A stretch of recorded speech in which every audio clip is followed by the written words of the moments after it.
नमस्कार दोस्तों, आइए जानते हैं गोवर्धन पूजा में व्रत कथा और क्या तिथि है, मुहूर्त क्या है और पूजा के क्या नियम है। सबसे पहले हम व्रत कथा देख लेते हैं। गोकुल में इंद्र देवता की पूजा की जाती थी। भगवान श्री कृष्ण ने गोकुल के निवासियों से कहा कि इंद्र की जगह पर गोवर्धन पर्वत की पूजा की जानी चाहिए, क्योंकि गोवर्धन पर्वत हमारे गोधन का संवर्धन एवं संरक्षण करते हैं, जिससे पर्यावरण शुद्ध होता है। श्री कृष्ण की बात मानकर गोकुल वासियों ने गोवर्धन की पूजा करनी शुरू कर दी, जिससे इंद्र देवता क्रोधित हो उठे।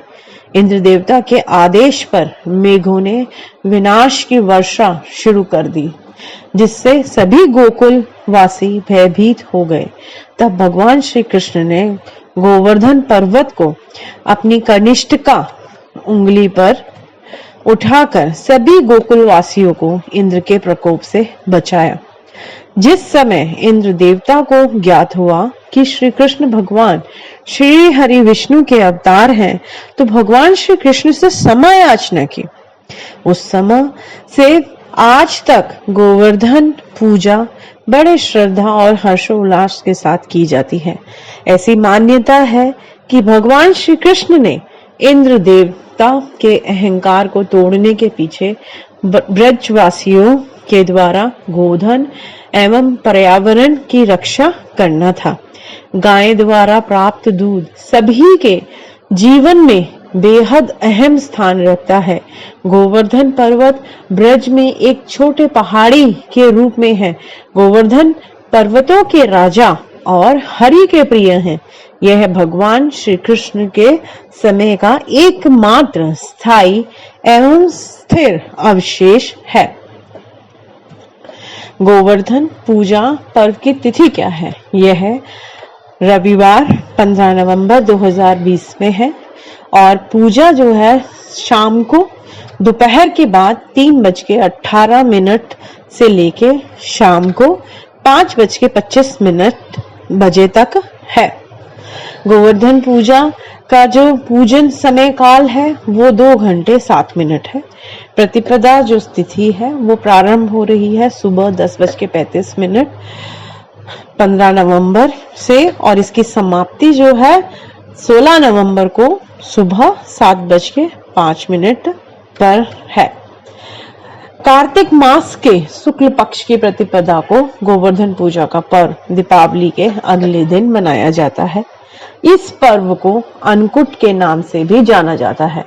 इस पर्व में घर के आंगन में गाय के गोबर से गोवर्धन की मूर्ति बनाकर उनका पूजन किया जाता है। भगवान गिरिराज को प्रसन्न करने के लिए उन्हें अन्नकूट का भोग लगाते हैं। भगवान के लिए भोग वो यथा सामर्थ्य अन्न से बचे कच्चे पक्के जो भोग होते हैं, फल होते हैं, फूल होते हैं, 56 जो भोग लगाया जाता है। फिर उसको प्रसाद के रूप में अपने परिवार व मित्रों को बांटा जाता है। आइए अब जान लेते हैं कि गोवर्धन पूजा के कुछ नियम हैं, कुछ प्रक्रियाएं हैं कि कैसे हमें करनी चाहिए, किस प्रकार से हमें करनी चाहिए।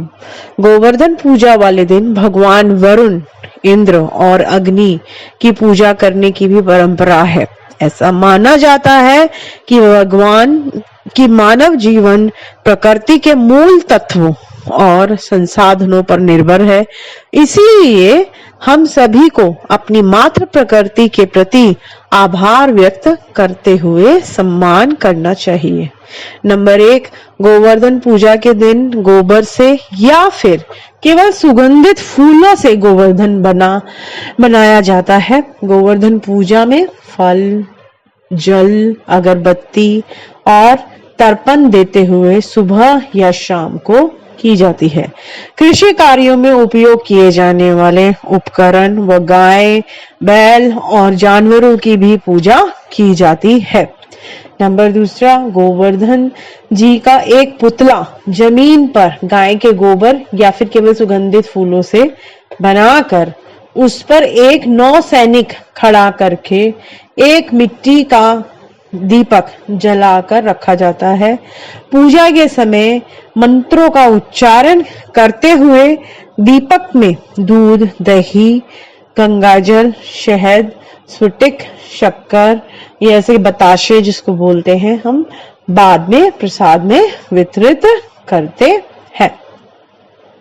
गोवर्धन पूजा में जो मंत्र उपयोग किया जाता है वह थोड़ा बड़ा मंत्र है, वो नीचे हम जो है उसको डिस्क्रिप्शन में डाला हुआ है, आप उसको वहां से देखकर पढ़ सकते हैं पूजा के समय।